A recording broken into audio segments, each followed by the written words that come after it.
So aku rasa aku kena buat keluar budak ni sebab dia tak boleh kerja sama.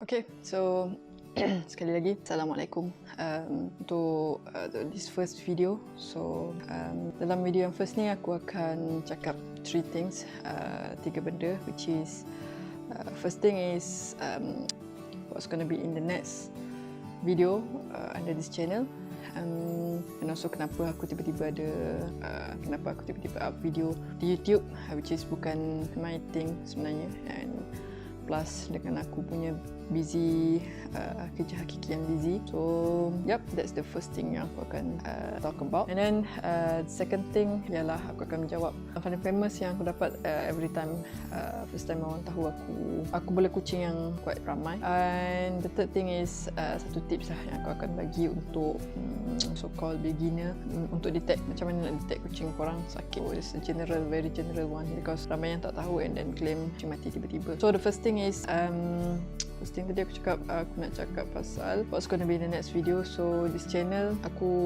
suarakan nak adakan channel YouTube untuk aku buat sharing experience, and it starts from actually suggestion juga from korang and from my close friends, dan juga daripada aku sendiri nak sharing sebab aku tak nak korang buat kegagalan, kesilapan yang sama yang aku pernah buat masa first beli kucing, and juga untuk menjawab soalan-soalan yang aku terima dekat DM disebabkan aku banyak share pasal kucing aku dekat aku punya IG dengan Twitter. So kalau dekat Twitter tu mostly stranger dia search when dia nak tahu cara jaga kucing Sporo ke, cara jaga kucing Pavo ke, and then dia orang jumpa tweet aku and then dia orang DM macam mana aku buat, macam mana aku jaga, macam mana boleh survive. So hopefully aku tak perlu dah jawab panjang lebar type jawapan yang sama. Hopefully benda tu lah yang akan ada dalam the next video, which is sharing on this experience and the tips on how aku handle kucing Pavo, kucing Sporo, kucing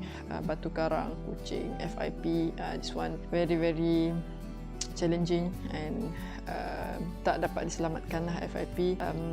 Sebulan setengah dekat 2 bulan aku handle, and the cost 1,500. Aku rasa aku habiskan duit 1,500 only 1 month and a half, and adik tak survive. And aku akan sharing on my experience neuter kucing. So the first two is punya failure, neuter female, masa tu tak ada experience and not much knowledge, not much sources. So satu ekor mati, bawa pergi sihat-sihat and then bawa balik mati, dan satu lagi kakak dia. So ni 2 beradik. Satu kakak dia perut terbuka, jahitan terbuka. So aku berjaya lah handle balik kakak tu, survive sampai hari ni. But it's not easy sebab kita hantar sihat kan. So balik satu mati, satu sakit teruk, which took me a month untuk jaga dia siang dan malam sampai dia okey balik. So aku pernah handle kucing batu karang 2 kali warded, tu abuk 2 kali warded, and then aku experience on few penyakit kulit kucing, which is aku nak share some info juga between fungus, kurak or kutu. So orang kita typically kalau sakit kulit je kurak, sebab itulah DM aku selalunya, Mas kalau kucing kurak nak buat macam mana. So bila aku minta gambar nak tengok, most of it lebih daripada separuh lah yang DM tu sebenarnya bukan kurak. So dan aku juga pernah ada seekor kucing yang bukan kurak, bukan fungus dan bukan kutu. Dah check, dah ambil bulu dia, sampel dan tengok bawah mikroskop, tak ada seekor pun kutu, but still badan dia, which is bulu bertumpuk. So that's the last resort aku punya percubaan dan berjaya juga sembuh. So yang tu pun aku boleh compile kot sekali dengan sakit kulit yang berkait. And then pasal neuter tu, so aku dah fail 2 ekor, these two beradik tu. So aku akan explain on the pre-operation, preparation and the post-operation. So especially on orang yang neuter dekat government clinic lah, government vet, because government ni habis je kita yang handle. So post-operation totally on kita. So kalau female memang rezeki lah, sebab kalau dekat vet swasta dia biasanya dia akan warded dalam 3 hari. So dekat situ dia dia dah boleh selera makan, dia dah baik okey dah. So selera makan kucing memang akan hilang lepas operation. Kalau kucing betina, most of them hilang lah sebab hormon dia berubah. Dia pun sakit, dia pun baru lepas sakit, baru lepas operation. So kalau manusia pun rasanya normal lah ya, kalau hilang selera makan. And then aku juga akan talk about few tips yang korang minta, yang aku pernah dapat tip makanan apa yang terbaik,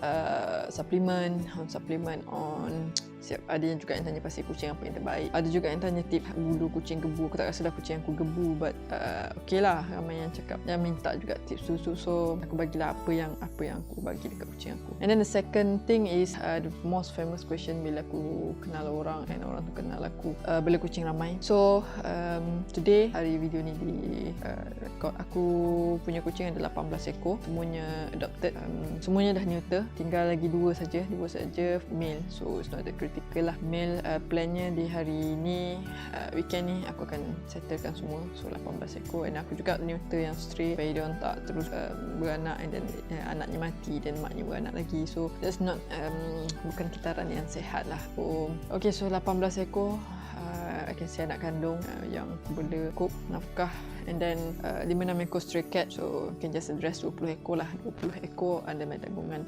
So the most famous question bila orang dengar aku jaga ramai ni and aku handle ramai ni, which is need a very high commitment on time, cost dan tenaga, which is kalau masa tu sehari dalam jam ke 2 jam wajib untuk handle diorang, makan, bersihkan litter box, bersihkan tempat diorang, dan masa untuk kerja-kerja tambahan yang tiba-tiba muntah, tiba-tiba kencing, tiba-tiba ni, tiba-tiba tu. So it's normal lah kalau bela kucing, yang lagi-lagi kalau ramai ni. And then okay, kalau orang tanya aku adakah aku galakkan bela kucing ramai, I can say no, conditionally no lah, sebab aku tak rasa ramai yang boleh commit. Just nak pergi mana-mana pun susah. Kalau korang nak travel, very susah. Even korang boleh travel sebab ada tempat, ada somebody yang korang boleh harapkan untuk tengok-tengok kan.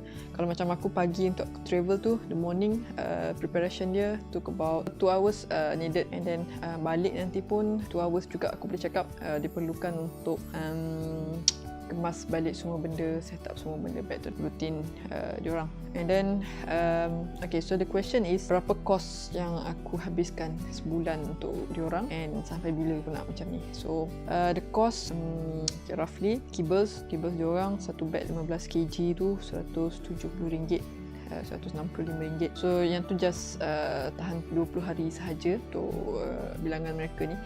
So untuk sebulan yang cables tu saja dah 250 plus extra cables yang aku kena beli untuk stray cat, dan juga untuk a few of my cats yang picky eater lah, yang bukan picky eater, dia memang nak bergilir, dia cepat bosan. So dalam 340 macam tu untuk cables. And then untuk wet food, this is extra sikit sebab actually cables tu dah cukup kalau tanya vet, tapi sebabkan kucing aku ni ada seekor yang rewet, which is dia nak makan wet food sahaja daripada kecil, tak makan kibbles kan. Aku dah cuba 20 brand untuk bagi dia try yang mana yang dia suka.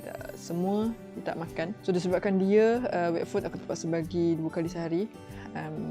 Dan biasalah bila ramai, yang lain pun akan nak sekali dengan bau dia tu. So hasilnya semua sekali kat rumah ni makan wet food 2 kali sehari. But yang lain tu, most of them aku campur dengan kibbles yang dilembutkan. So tu recommendation daripada vet, sebab kibbles tu dah cukup dan kibbles tu dah sihat. And then wet food dalam 120 sebulan, so dah 400 lebih, dan campur pasir kot extra tu, pasir dah 500 lebih lah, 520 kurang tu pasir dalam 5 bag sebulan. So dah 500 lebih. And then okay, ada bulan yang aku kena top up dia punya ubat kutu, ada bulan yang kena top up dia punya vitamin, ada bulan yang aku kena top up dia punya spray, deodorizer spray ke disinfectant spray tu, yang tu penting kalau bela kucing ramai. So 600 lah, roughly 500 ke 600 kalau ada bulan yang kucing sakit. Of course lebih lagi. So berbaloi ke jadi hamba kucing? Bagi aku, sebabkan aku kalau aku berhabis banyak tu, aku boleh lagi saving double daripada amount tu. So aku rasa still relevant lah, and aku boleh afford lagi. So aku limit setakat 20 ekor ni. Aku takkan adopt lagi kalau tak terpaksa. That's why aku cakap aku tak galakkan unless korang macam tu lah, kalau korang nak spend 200 untuk kucing sebulan, make sure korang punya saving lagi banyak daripada tu. So another question, sampai bila? So soalan sampai bila ni aku rasa a few things dalam hidup kita, kalau orang tanya sampai bila, such as nak kerja ni sampai bila, nak pakai kereta ni sampai bila, nak sayang orang tu sampai bila, tak ada jawapan. So ada soalan yang tak ada jawapan. So bagi aku soalan sampai bila aku nak commit macam ni dekat kucing-kucing aku, life aku 50% on kucing, 30% on work, 20% je untuk diri aku dan lain-lain. Mungkin dan lain-lain tu 15% je untuk diri aku, untuk me time. So on this day jawapannya still lagi tak tahulah sampai bila, tengoklah berjodoh dengan mereka sampai bila. So okay, so that's the second question. And then second thing, so third thing is just I want to share a tip on how to notice, how to detect kucing korang sakit. So aku pernah juga experience terpaksa let go kucing-kucing aku yang masa tu sangat comel lah, dapat domestic long hair walaupun ibunya kucing kampung je, short hair. So disebabkan illegally bela dekat college, so aku terpaksa let go. And bad thing is lepas satu aku dapat news mati mengejut di tangan owner baru. So mati mengejut pada kucing ni sebenarnya very jarang lah kalau korang betul-betul bela kucing, sebab mati mengejut ni sama ada dengan accident, ataupun kalau cakap accident aku boleh terima, ataupun patut ular je kot, mati mengejut lagi satu. Tu pun kalau kucing outdoor.